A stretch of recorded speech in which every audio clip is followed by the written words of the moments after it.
Welcome to the Songwriter Connection podcast, where we look at the craft of songwriting through the eyes of the songwriter. Each week, we make a connection with a music maker, listen to their songs, and hear their stories. From Nashville, Tennessee, here's your host, Dave Lenahan. As always, appreciate the listen. Thank you. Songwriter Connection podcast. This is episode 9 of season 3, and it's been a blast so far. I hope you've been enjoying it as much as we've been bringing it to you. I've got special guests today. Marc-Allan Barnette is back. He was with us a couple times in season 1, and we had to bring him back.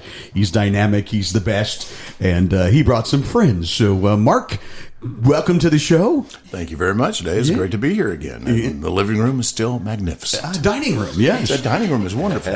All here around the dining room table, and they all brought their guitars. So, well, thank you for having us, man. It's great, and congratulations on your third season. That's really cool. Yeah, very cool. Been a blast so far. I want to thank you all for downloading and spreading the word. Absolutely. Liking and subscribing where you can.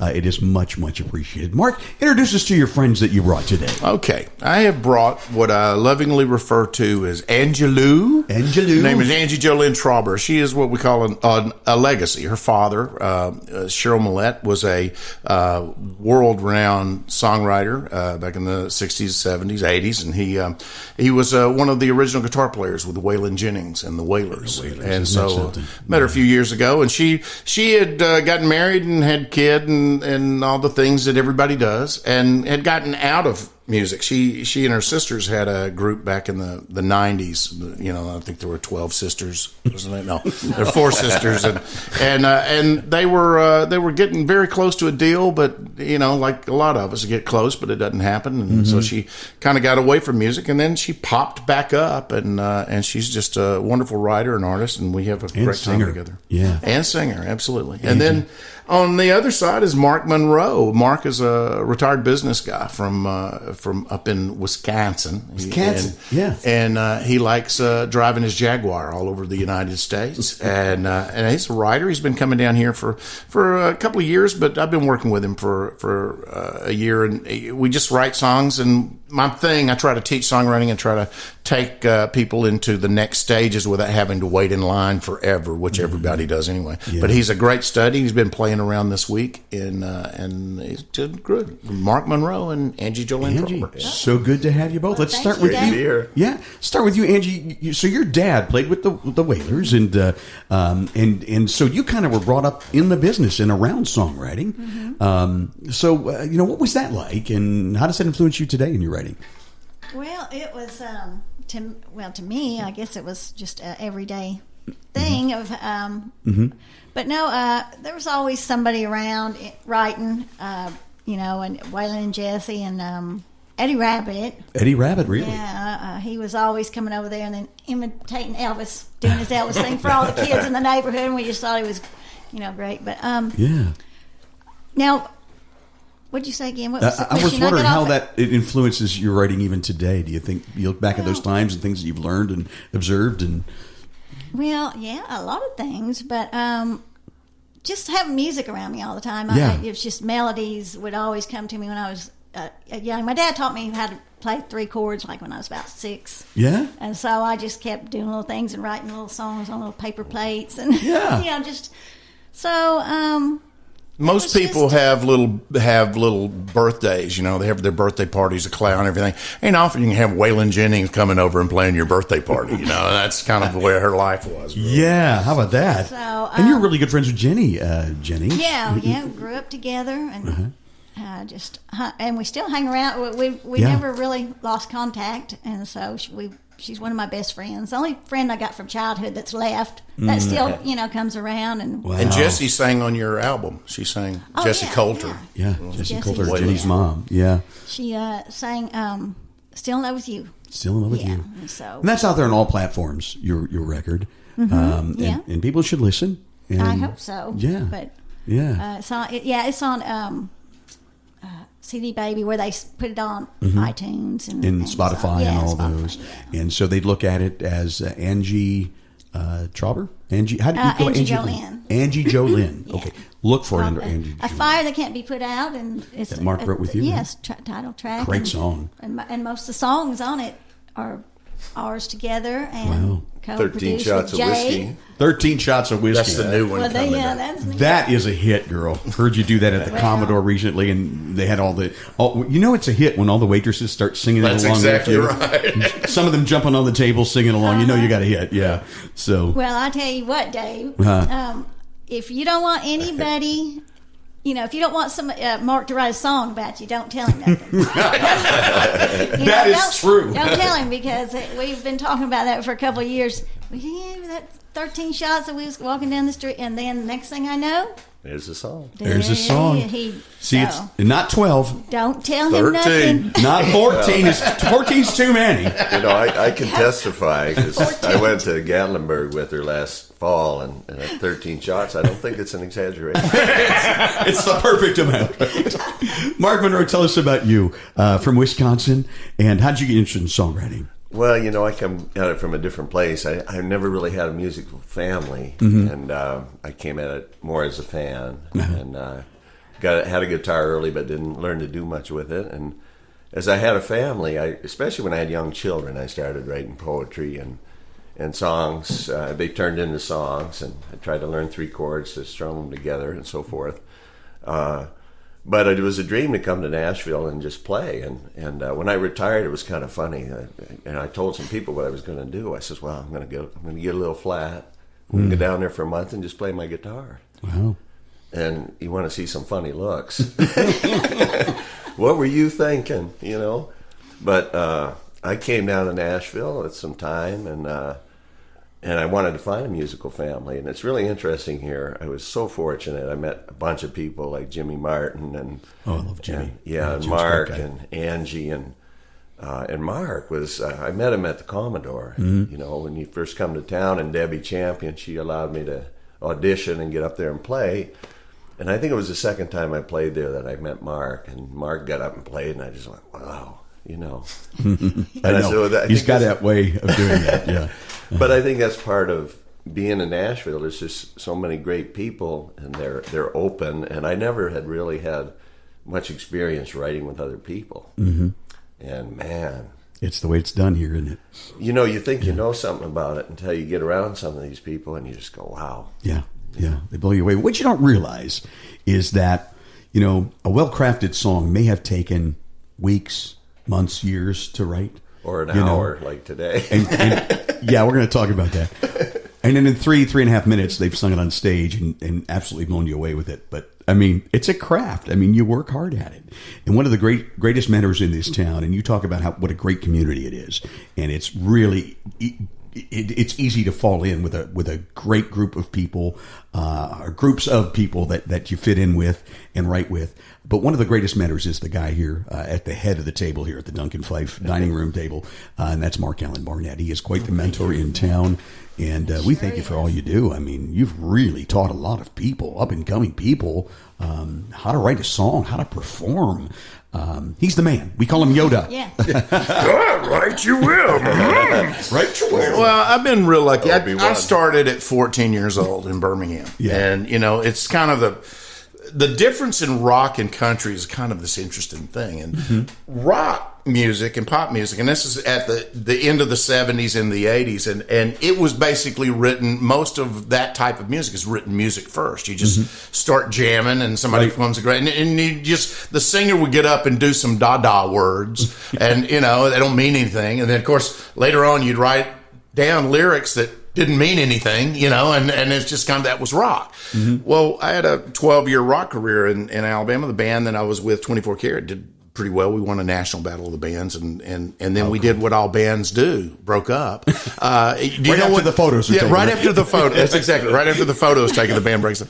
Yeah. And I had to kind of change, and I met a guy named Ron Muir, and he basically taught me about Nashville, where the lyric is the key in this town, and you really got to have it. Music gets them there, but the lyrics keep them there. Oh, that's so true. And then over the years, I've been lucky enough to write with over 100 writers that had top 10s, top 20s, number ones. Our friend Jimbo Henson, and those people would bring me along. Yeah. And so everything that it took me literally 42 years to kind of assemble, I'm able to pass that on now. And I have this kind of Rain Man kind of thing. I can't figure out where it is. I'm a really good driver, I can't, but I can't figure out what it is. But usually, if you can hone in on the heart and soul, you get a great idea. We came up with that one today, and you get that little nugget of an idea. And if somebody can kind of describe what type of song they're looking for, because that's a really thing, getting it into your mind. What is that little style of song? Right. And today, so many of country artists are into Southern rock, blues, and kind of the 80s rock sound is exactly where country is now. Well, that's where I've been all along. So that's why it kind of comes pretty natural. Yeah. So I wanted to call this this episode Under the Hood, because what we did this morning, we're recording this in March 11th is today. And of course, it publishes here in May 18th. I work ahead. And we had a writer's appointment in the morning at 10 o'clock, and all four of us together co-writing a song. And I wanted to get under the hood and tell you how this song that we ended up writing in about an hour and a half's time, I wanted to get under the hood and show you the nuts and bolts and how it was done. And I thought it would be a really good lesson today. And then after we talk about how it was done and how you write a song, I thought we'd play it so you can hear that. And if we've got some time, we'll talk about the old-fashioned Nashville guitar pull. We'll tell you what that's all about, and maybe we'll do a little around the table, share a song. So that's what I want to do, Mark. And sounds great. Cool. So why don't you start with how our whole session today? Come over at 10 o'clock. We had coffee and we just talked and caught up. And we start throwing ideas, and this is how it's done. Back in Cincinnati, the guys I used to write with, we'd call it breakfast and a hook. We'd go to have breakfast, and everybody throw out the song ideas, and we decide which one we were going to write and go back and write it that day. And it was kind of almost the same thing this morning. Same thing. Well, you threw a good one out today, Dave. Yeah, well, Dave hit the nail on the head. It's like Dave's out there slamming triples and home runs all of a sudden. But something about a girl singing Merle, and you guys started talking about that, and it just immediately clicked. One thing about Merle Haggard is we were all big fans of Merle. He could make people feel good even in the most depressing situations. He sure could, man. And it just I think probably Angie said something about mama, and because that's what we always talk about. So first verse kind of in my mind starts from the first line. Mama sang every morning right at breakfast time. And that's literally Patty, your wife, is in the kitchen at the time. And all of this, Jimbo Henson taught me a lot about just use your senses, what you see, what you taste, what you smell, what you hear, all of these things, and bring it into the story. And if I'm thinking about that title, that hook was just like there, and you guys, each of you talked, saying something, and I love to do songs that have references to artists or songs in them, but I don't want to cop those, so I like to do little things. So the first line was Mama sang every morning right at breakfast time. That set your scene. Top of her lungs and out of tune. Lord, did Mama try? There you go. There's your Mama tried reference. And there was something about his songs that always made her smile. I'm just thinking about the mothers who always sing. They think they're great singers and they're really not. But they sing loud. And then reminded her of growing up was the soundtrack of her life. And just if we're thinking about women growing up and listening to Merle Haggard, because you don't think as much about women singing and thinking about Merle Haggard. Yeah, that's what's threw me into that It's idea. what is a little interesting twist. It's always, again, Jimbo, find the twist in the song, And so that was it. And that would get us to the chorus, something about a girl singing Merle, paints a picture of a man, because he painted pictures, with the emptiest arms in the world. And one of his songs with emptiest arms in the world. Sometimes it takes an Okie, instead of doing Okie from Muskogee, times it takes an Okie to provide the perfect words. There's something about a girl singing Merle. Now, I want to pause right here, and Angie, you know where I'm coming. We were discussing how to write this song, Angie and Mark Monroe and I, and Mark was being silent. He wasn't adding a whole lot. I thought he was trying to, teach us. It was a teaching moment, for Mark. What are these guys going to come up with, right? And we're throwing out ideas of how to approach it, making a list of Merle Haggard songs and things like that. And all of a sudden, Mark goes, "Oh, how about this?" And he had the first verse and chorus down, and he starts and just picks up a guitar and boom, and we're like doing it. And I still got chills now. Just thinking about that. I've seen him do that So, well, when we wrote the Shadows. Shadows. Mark said something about shadows, and so we were sitting there doing that same thing, and the next thing I knew, and then I had to go get my sunglasses, because the next thing I knew, he just picks the guitar up and sings the whole song. Yeah. And it's a long song. This one was, and it was so touching and so amazing at that point that he could do that too. Not just the song, but the way he did. Barnette can do that stuff. Yes. Well, I had to go get my sunglasses. So he sings that for us, and we're all looking at each other, and I'm like, yeah. Come on, you wrote that months ago, right? No, just like... Yeah, that's what you said. You had that written. You know, as a newbie, you know, like coming to Nashville and learning how to do this, something Mark was demonstrating it today that was a little bit hard when I first came here, but I'm totally getting it now, is listening. Yeah. You know, it's like when you listen to the songwriters, really listen to the songs. But in here, there's 4 people talking, and if you really get completely wrapped up in just trying to spit out some words, you know, the words won't come to you, you know. So the listening part of it is just huge. I'm a mini director. I direct these little videos in my head. And it's got to have these visual lines. I want people to know what's going on in every second of every line. And that's the other thing that hit writers do. If you notice hit writers, and I've written with Kieran Staley, and I've written with Jimbo, and I've written with, you watch the way they assemble something. There's not a wasted word. No. Or line. Yeah. Every single thing just hooks in and has a visual on everything. And you go, I'm right in this scene. And they all point to that idea that you're writing. Every line, every word. And it's quite a challenge. And now I'll also tell you this, Mark Monroe, they don't always come out the way they do today. You know, sometimes you labor for hours and days and months and years, and you stick with it because it's a good idea.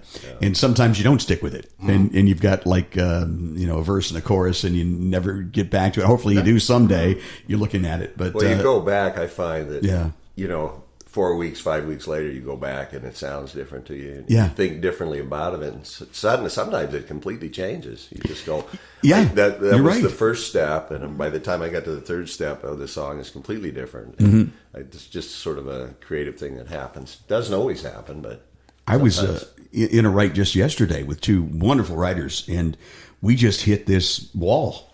We just hit this wall, and we were trying to get 2 lines. And we worked on it for, I would say, an hour and a half, about as long as it took to write this one.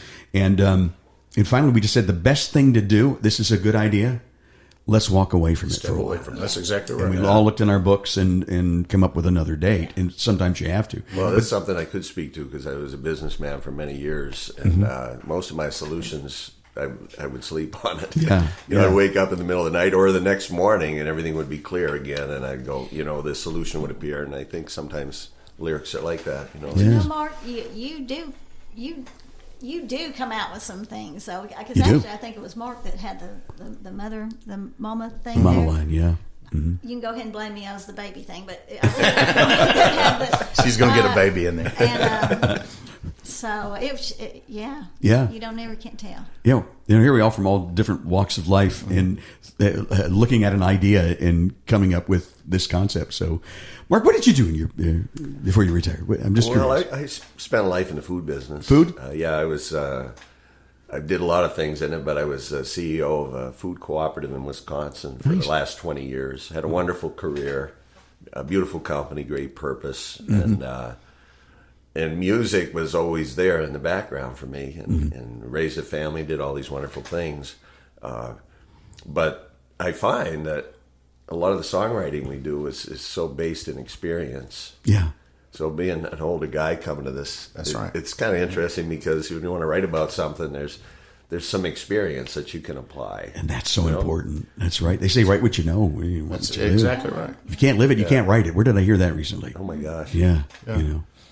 All those things are true. It's an interesting thing, particularly when we're writing. Anybody's trying to do this for the industry-wise. We're trying to write with younger artists, and younger artists so often have no concept because they're in their 20s or younger, 15, 16, and they have no real life experiences. Yeah. So you kind of have to put yourself. Where was I at that age? Yeah. It's almost like the Paisley song. If I could write a letter to me, how would I approach this? What would I tell myself on that? Yeah. And usually if you'll just listen to people talk, If you just listen what they say, they'll generally naturally say something, which is actually the line. They're not thinking of it a line. They're just tossing it out there.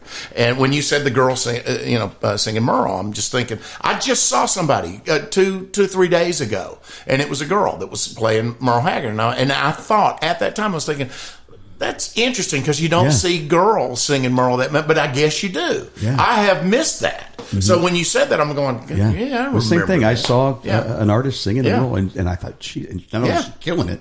But then, it's funny. Sometimes you'll get an idea, and the universe has a way of saying, "Stick with it." And let me tell you how it happened for me. That happened months ago. I saw this girl singing a Merle song. I thought, "Something about a girl singing Merle." And I wrote it in my book, right? Mm-hmm. So this week I'm researching my radio show, and I come across two stories. One, the Opry doing their tribute to Merle Haggard coming up, and the other thing was that Layla Tucker was Tanya Tucker's daughter. Is now doing music, and her first release is a Merle Haggard song, and I go, "Oh, it's a girl singing Merle." And I said on the radio show, I said, "Someday I'm going to write that song, something about a girl singing Merle." She sings Misery and Gin now, so a day has come. So I thought I'd throw it out. Now I want to go back to where we were writing this song. It took about an hour and a half, which is so rare, and I don't want you to get the idea if you're just starting as a songwriter and you're exploring this maybe as a career, it doesn't always happen this way. And I know I hear people go, "Yeah, God gave me this song, I wrote it in 5 minutes." Well, okay, but think about this: is it perfect? As God is, right? Right. Did you write? I mean, it doesn't always happen that way. Yeah. So getting back to the craft, we had this first verse and a great chorus that Mark put together while we were talking. Now we're in second verse hell, as we like to say. Where are we going from here? And we had to talk about it a little while. So who wants to pick up from there? Well, I think there was a natural progression. But it isn't always natural, but we found a natural progression going from Mama to a young woman singing Merle. That in the Merle Haggard song ideas, obviously, December. It was huge. It was late in December. I was feeling low. Had stopped into a tavern. We were talking about. I'm thinking about bars and exactly. And Angie's going, I don't know if it should be a bar. I'm going to be a bar. No, it's a tavern. There's got to be a tavern. Merle's always in a tavern. And again, you always got to get back. You got to think of what your most important things are. A girl singing about Merle. You got to keep. You got to keep that anchored in. Something a mistake I see a lot of writers do. They write too much. They say too much itis, and they get so far away from the central idea that you can't follow where they are. Yeah. So we got to pull it back. As we stopped in, it was late in December. I was feeling low. Had stepped in. It's actually stepped into a tavern where it should be to get out of the snow. Singer on the stage, just an old flat top guitar, or it could be with an old flat top guitar. She was singing me back home, just like my mama's heart. And in that, he had if we could make it through December, always talking about taverns. So it's not really taking any one mama, we had the Mama Tried thing. Right. So you don't get stuck on that, but you do little pieces of it. And that's kind of how I got to the second verse. Wow. And then we go back to the chorus. Now, in typical Nashville standard songwriting, we got verse, chorus, and then usually it's bridge, chorus. So that's a really cool pattern, and it's done a lot today, I know, but it's still the Nashville standard. It's not just the Nashville standard. It's actually about 80% of worldwide pop songs have written in that format. The Beatles use it all the time. Oh yeah, and it's the most popular. And the other one is AABA. Right. AABA would be like two verses and verse. Yeah, then it's kind of a chorus, but not really. But it always usually comes back. Like Yesterday, for the Beatles is one example I always use. But this Nashville standard, as I'm calling it, verse, chorus, bridge, chorus. And if you've got a good, strong chorus, you definitely want to have it in there 3 times. That's right, absolutely. Yeah. By the third time, that audience knows it and they're singing along. Hopefully, that's the idea. Which is actually the point. The audience, what you do, a song should be described like it's your turn to present your information, then your audience's turn to sing along, and you want it to be singable, hummable, memorable, right. and they want to get back to the chorus. If you notice, the really good songs, the first one you hear it, you kind of catch up a word, you're kind of humming the melody. Second time, you kind of may sing along a word. Last one, you are almost got the whole chorus and you're singing along. That's what you want. That's it. There's the goal right there. Yeah. And the big sing-along chorus. Yes, too, absolutely. So it's got to be different from that verse. So many young songwriters that I watch, I can't tell where the chorus started and the verse ended. Yeah. Yeah. And it is so important. It's got to soar. It's got to be separate from. Yeah. Well, one of the weird things about popular music now is they're kind of running everything together because it's such a production world, particularly with rock and pop. You do things in production. Country has gotten into that, but what you can do is you can elevate the melody. You can use the same chord structure, but you got to elevate the melody. And far too many songs don't have that. And you have a correspondence with the songs today. Everything kind of sounding the same. Everybody puts country. It all sounds the same. Well, have you listened to a rap song lately? I mean, they all kind of sound the same because there's billions of songs now. So you have to do the little things. This is what I try to pass along: it's the little things, the little elevate the melody. I always will, on the first line of the chorus, I'm always going to do a different chord. It's just something because it helps in the memory, in the mind. There's something different. And so I do section those things out and always get back to the hook line at the end of your chorus because that's the last thing people are going to hear as the song is. And that's how they'll remember. And I've heard so many people throw that hook out early in the verse. I'm like, wow, save it, man. Pull it out like a rug out from under you. Like, that's what makes a good joke, right? Yeah, exactly. The punchline. Yeah. The punchline. Set up punchline. And set it up and then deliver it, and it's got power. Right. There's the secret. That's the secret. I really think so. Here we are. We've got a verse, a chorus, and a second verse. We're to this bridge part, and again, we're throwing ideas. Where do we go from here? Now, right away, Mark points at the baby. Angie, Well, you got your mother started out, and then you got the girl. So the next thing would have to happen is singing to a baby. That's right. But I was trying to. And Mark simplifies it all. In 2 lines. We were talking about the passage of time. The passage of time. Yeah. He's thinking about his mama. The second is a girl singing, and she's singing. It takes him back to mama. He marries the girl, and they have a kid together. They have a daughter. So what? And again, it's not bridge. We should probably talk a little bit about bridge concepts today and exactly what it is, Mark. Maybe you can fill us in. The best I ever heard was the bridge is either the moral of the story or the lawyer's final summation. Ladies and gentlemen of the jury, what we've seen, my client here is, and it kind of wraps up. It brings it all back around, and it does it, and then it's called a bridge because it bridges you from one chorus to another chorus. That's the point of it. Nice. And so I just thought, we started out with mama, we get the girl in the middle, and then we go to the baby and the thing. Now melodically with a bridge, though. How about that? Okay, it's a different melody. Yeah, right? you try to use a chord on the top. It really is the top of each thing. Top of the verse, top of the chorus, top of the bridge. That chord needs to change because the human ear just hears something different. It doesn't really know what, but that's different. And that it grabs your attention, too. That's exactly right. And one of the things we have now, most people have the attention span of a goldfish. They got 8 to 30 seconds to get them. So if you section out the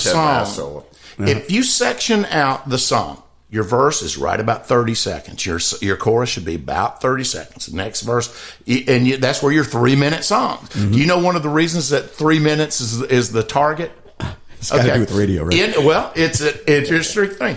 In the 16 and 1700s, about 3 minutes in dance songs was about the amount of time they had the energy to put physical exercise. So you'd have about a 3-minute, that's the 3-minute minuet and all those little dancing things, and because people were out of shape. and they would dance about 3 minutes and then go drink. And we've just had this 3-minute. That is kind of where we have it. You worked in radio, and radio has this 2-minute wall thing. If you're not through most of the song by 2 minutes, it's gone. Yeah. And so, I have a little clock. This timed out to, I don't know what it was, about a little It's over like 3 2:40. minutes. Yeah. The less is more, man. The more you can get in. Quick story about that. Yeah. I remember the program director coming into my office. I was doing afternoon drive in Cincinnati, and he brought in this new song by Rascal Flatts. And he goes, I want you to listen to this because I want you to play this on your show today and tell me what you honestly think. And I listened to the song, and it went on. It was slow, and I thought it dragged. Yeah. And it went on for 4 minutes and 20 seconds. Right. And I said, Jay, that's never going to be a hit. There's just, I'll play it if you want. And boy, I was wrong. The song was Moving On by Rascal Flatts. I'm moving on. But when the first hearing it, it dragged. You and every long. DJ in the country did that same thing. We probably did. Yeah. Jerry House played that. He was the DJ here, the top DJ in the United States. Yeah. And he played it, and something happened on that song they did not anticipate. Both the writers, Philip White and D. Vincent Williams, are a friend of mine, and they told me the story of the song. Something happened that they never looked for. Jerry played it in one morning, and he started getting calls from alcoholics. Alcoholics Anonymous and Narcotic Anonymous, and they started getting just call after call after call. Oh my God, that's me. I'm moving on, and it was it. And so Jerry called a bunch of he called 10 of his friends who were major DJs across the country because they all at first had that same thing. Well, this is too long. This isn't never going to work. Rascal Flatts felt it was too long. It was kind of the song. And when Stephen and Philip wrote it, they thought, this really goes on a long time, and so Jerry said, play this song a couple of times and see what happens. Everywhere, the reaction was exactly the same. It was like a therapy song, and that is why it became. I did play it that afternoon, and we did get lots of calls. People wanted to hear it. That's and right. The next thing I know, and the other thing for DJs, we're always concerned about time. You got to fit 5 commercials in here, and you're like, I'm playing a 4-minute and 20-second song. I'm going to be late into the break. Exactly. I got a time with the traffic guy and the weather guy. Right. Yeah. So, but that's why I couldn't do radio. Yeah. Oh, yeah. Sometimes you get a little stressed. Some things just escape. Some things it's just all of the stars align, and that's. I'm going to tell you what. I've got to take a little break, and when we come back, we're going to hear. We've been under the hood. We showed you how we put it together, or how Mark put it together. Oh, no, we all did it. Don't say that. Mark is going to play it and sing it for us, okay? As we go under the hood on the Songwriter Connection podcast. We thank you so much for listening. You're listening to the Songwriter Connection, connecting with music makers and hearing their songs and stories. Now back to the show with your host, Dave Linehan. I hope you're enjoying it. I mean, we really get under the hood and find out how songs are written today, and it's been very educational for me and hopefully for you too. Our guests are Marc-Allan Barnette, the lovely Angie, Angelou, and Mark Monroe as well. So this is the song. Just to recap, we had an idea. The idea was something about a girl singing Merle. We decided the way we wanted to approach it. We kind of mapped it out in our heads as we went. So this is the final product, Marc-Allan Barnette. Mama sang every morning, right at breakfast time. Top of her lungs and out of tune, Lord, did Mama try. There was something about his songs that always made her smile. Reminded her of growing up, was a soundtrack of her life. Something about a girl singing Merle paints a picture of a man with the emptiest arms in the world. Sometimes it takes an Okie to provide the perfect words. There's something about a girl singing Merle.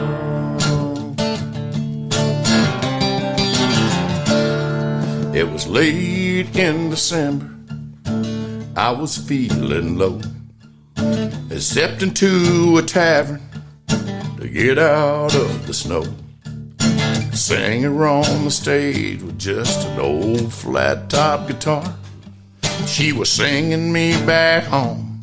And like my mama's heart, there's something about a girl singing Merle. Paints a Picture of a man with the emptiest arms in the world.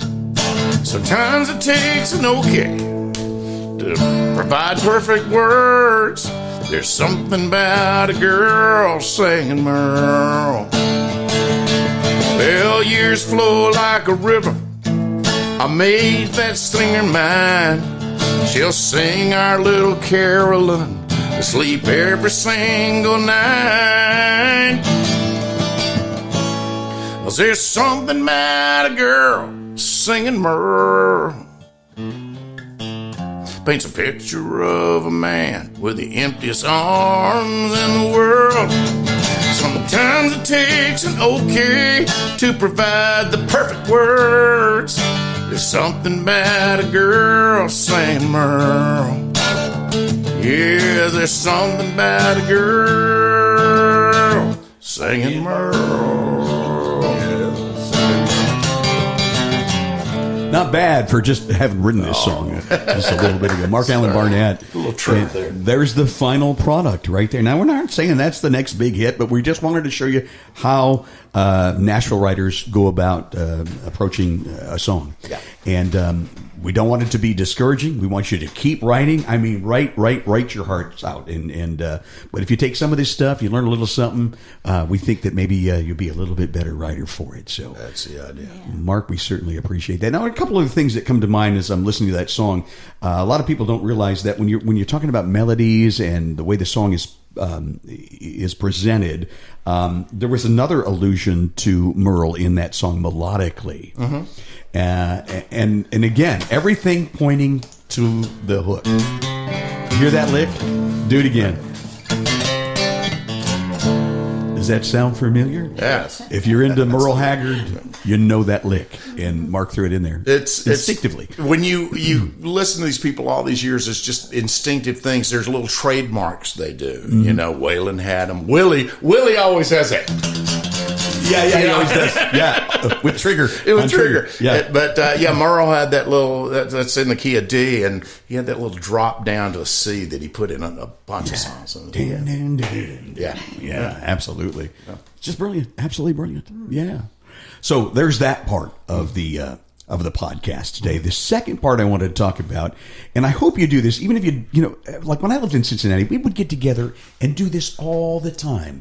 We'd have an old-fashioned guitar pull on a Friday or Saturday night. I think it beats going to a movie. I think it beats sitting around watching TV. Yeah. You have friends over, and you pass a guitar around. Mark, tell us about the concept of the guitar pull. Do you know what? And I've been here for almost 9 years. I haven't been to a single guitar pull yet. Yeah. In Cincinnati, it was a weekly thing. I know. What's a guitar pull? Okay, a guitar pull is where you get, it can be small. Some of them get huge. Mm-hmm. Incidentally, you know why they call it a guitar pull? Yeah, it's an interesting story. Tell me. You literally have to pull the guitar out of somebody else's hand if you want to play. Play yours. Yeah. It was started. It really back in the late 50s, early 60s. People like Willie and Waylon, your dad, I'm sure, went to a whole bunch of them. Harlan Howard. Harlan Howard. They would go to Harlan Howard's guitar pulls all the time. Really? Yeah. They would. There was a Tootsie Bess on Tootsie's. She was kind of the patron saint of the. She ran this bar downtown. Right, with the hat pin.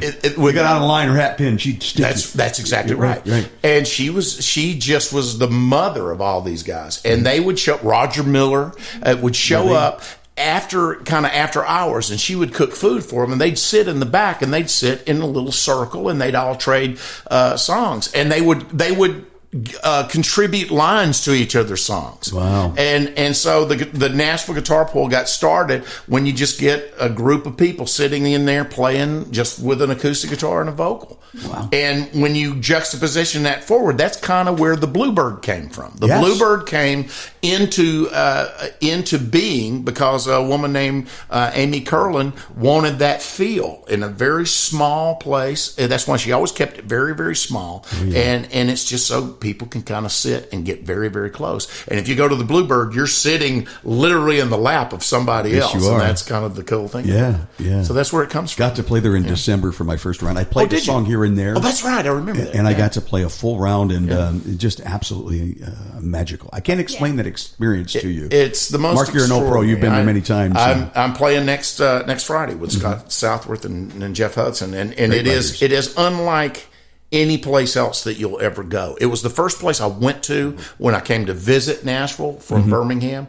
I went in and I saw Don Schlitz, Paul Overstreet, Craig Bickhart, and Jelly Roll Johnson. And I was like, this is the deal. That's why I moved here. Legendary. Yeah, that's really why I moved to Nashville. Because these guys were doing things. I come in from the big band, guitar, bass, drums, keyboards, big, huge thing. Right. And I see these guys with just acoustic guitars, and you hang on every single word. Yeah, you do. And it just revolutionized my life. When you come to Nashville, if you're not from here, we do. But you got to get tickets in advance at the Yeah. Bluebird because they sell out real quick. And if you can't get in there, the listening room is another great place. People come to listen to the music. Yeah. So listen, here's my idea. I wanted to do a little guitar pull.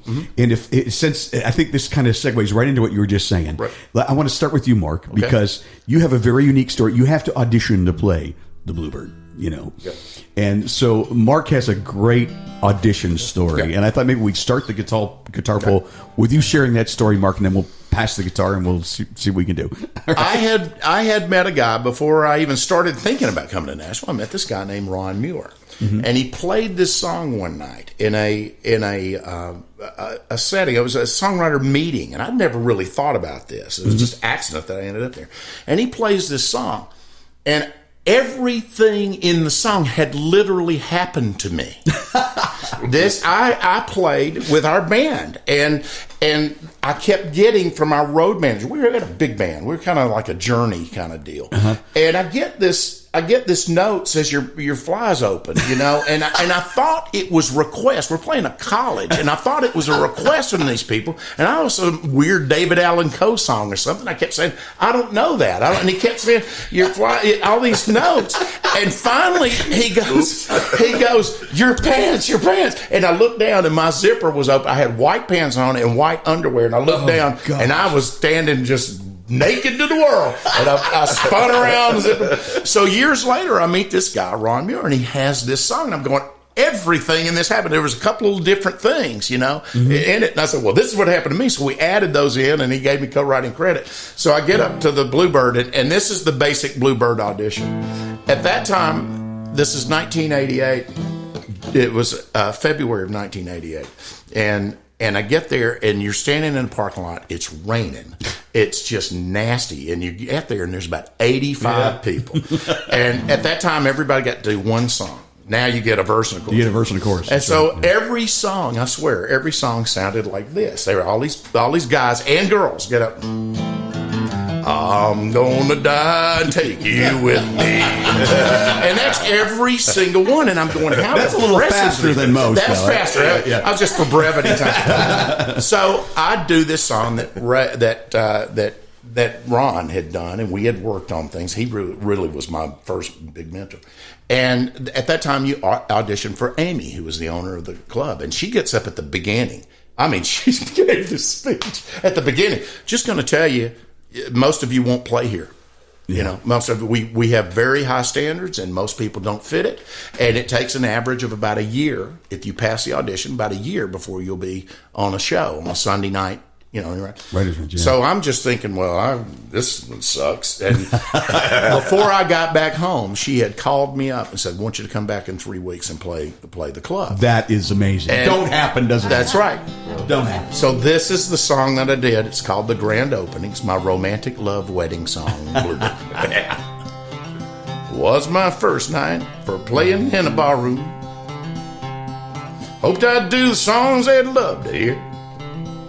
But before I started picking, went into that room where little boys go when they've been drinking beer. Then I came back out and stepped into the spotlight. Picked up my guitar and tried to sing. When I looked at all the people, they were staring back at me. None of them was saying anything. Well, the first tune that I did was Fast and Lively. But no one moved except the man at table 3. Saw him writing down some words upon his napkin. Waitress giggled as she handed it to me. It said, do you know your fly is standing open? Do you know your zipper is undone? You might have guessed those were my first 2 requests. Hell, I'd never even heard of either one. So I read them to the crowd. They applauded long and loud. I broke out in a sweat of desperation. And I don't know why or how, but I got up to take a bow. And they gave me my first standing ovation. I said, thank you very much, friends and neighbors. I wish my mother was here tonight to see this. Then I sat back down and tried to play some music. But the waitress brought another note to me. Though her face was turning red, she just snickered and said, it's from that man at table number 3. I said, well, let's open it up and see. It said, don't you know your horse ain't in the stable? Don't you know your barn door ain't been closed? I couldn't help but wonder where he'd heard these crazy songs. Some old drunk cowboy, I suppose. Then I glanced down at the bottom of his napkin, and I started feeling better right away. 'Cause after all those songs of horses, flies, and stables, it was one that finally I could play. So this man must be a fan of the Beatles, and this song he's underlined I'd like to do. And they went into a rage as I stood upon the stage singing, P.S. I love you. You. Yeah, Marc-Allan Barnette, Songwriter Connection, into the guitar pull part of our podcast today. This is kind of neat. Man. So we usually go in a circle, and so Mark, how about Mark Monroe? His song. Oh, okay. Tell us the story behind the song too, Mark. Always got to do that when we're on this podcast right here. So that's the rule. Yeah, this is something we did in Nashville here. I did it with Mark, and I would say the guitar pull thing. I did want to comment on that. Did you? It's a very intimate thing. It is, and it's very enjoyable because you can do it with a small group of people, and with songwriters, you get to hear other people, and they can tell the stories. It's just so easy to do. Yeah. And I haven't had that special experience, but I did go down to the Frank Brown event with Mark down in I've got to Florida, do that Alabama. I've got to. And we played the main room there. Did you really? Wow. And that was kind of the same kind of reverence. It's very interesting. People are very quiet in there. They got their cocktails, but they're there to hear you. Oh, that's a great festival. So Mark and I wrote this song. I'll reference Jimbo here because the original line of Extraordinary Ordinaries was his. He had said that, good songwriters make ordinary things sound extraordinary. Wow. And Mark and I talked about that, and I said, that's really the makings of a song, everyday things. I was thinking we should probably dedicate this show to Jimbo. Yeah. Jimbo Henson, who we just lost this past weekend, and one of the great writers and mentors in this town. So. Well, we borrowed his words a little bit, for sure.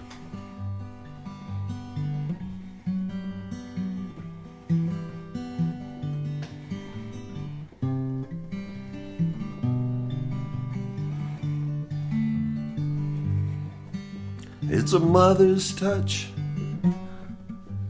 her soothing voice, pat on the back from dad, hanging with your boys, skipping rocks across the lake, riding bikes after dark.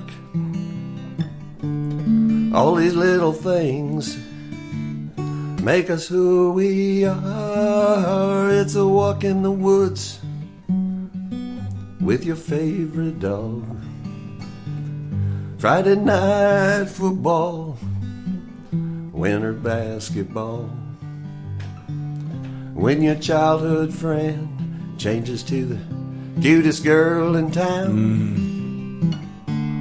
Moments we won't notice till they're not around. Their life's ordinary extraordinaries. Memories with an air of familiarity.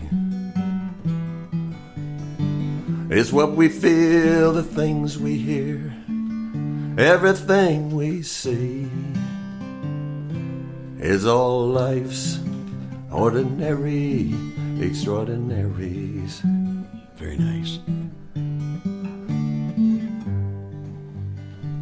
Same drive every mile, do the job. Morning coffee and a brown bag lunch, it's a daily slog. Fresh cut grass, kicking back with an evening beer. Routines that you won't miss till they disappear. Their life's ordinary extraordinaries. Memories with an air of familiarity. Things we feel and all we hear, everything we see, is all life's ordinary extraordinaries.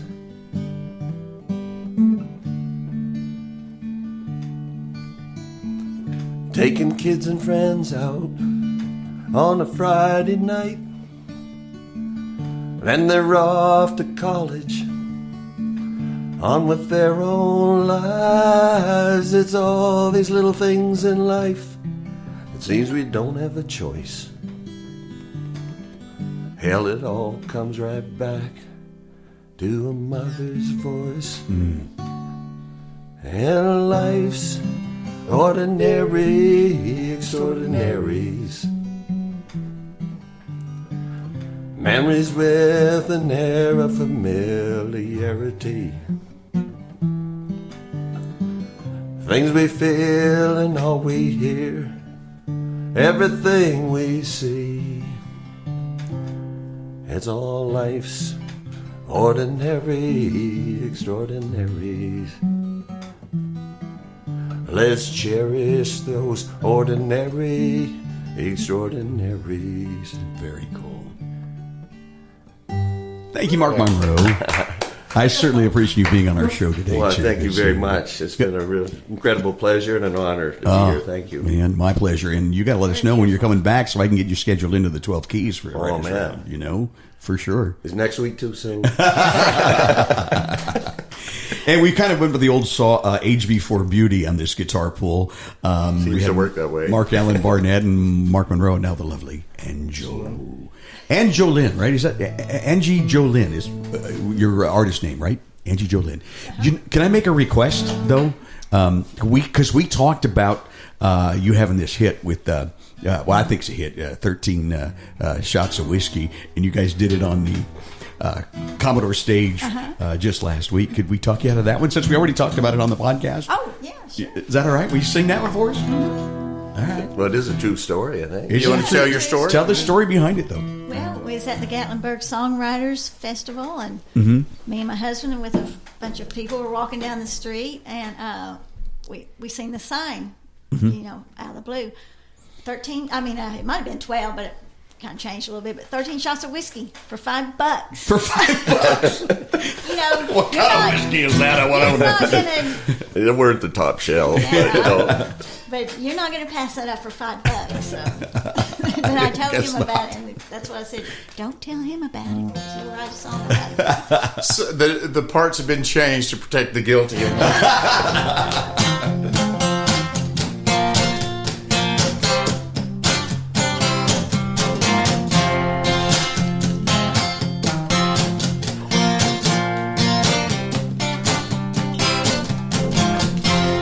I was walking down the street in Gatlinburg, trying to figure out why he left me for her. Sign stopped me in my tracks, could not believe my luck.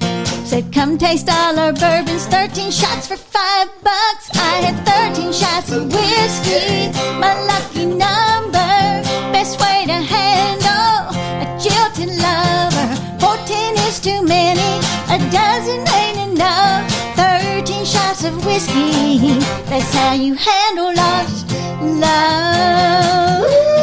Yeah. Started with a couple with a mellow aftertaste. By the fifth jukebox play, he stopped loving her today. Number 9 had me dancing, now the band was playing. Crowd cheered me on while I was dancing on the tables. I had 13 shots of whiskey, my lucky number. Best way to handle a jilted lover. 14 is too many, a dozen ain't enough. 13 shots of whiskey, that's how you handle lost love. The story ends fine. Grabbed a ride from Uber. Forgot, oh, what's his name? 'Cause my driver was cuter. I had 13 shots of whiskey, my lucky number. Best way to handle a jilted lover. 14 is too many, a dozen ain't enough. 13 shots of whiskey, that's how you handle lost love. 13 shots of whiskey. Ooh, yeah. 13 shots of whiskey. Angie, Jolynn, with Marc-Allan Barnette and Mark Monroe. That's our show so for much, this Dave. week. Thank you for having us. Oh, this was lovely. I Great totally job, enjoyed having you. We'll have to do it again. Yes, thank you, Dave. Thank you, Mark and Mark. Thanks, guys. Thank you for listening to the Songwriter Connection podcast. Find us on social media at Songwriter Connection. Also, listen to Dave Lanahan's Nashville Connections radio show. It streams live every Friday morning on WOBL and WNOI. Look for us on Facebook and YouTube. See you next time on Songwriter Connection.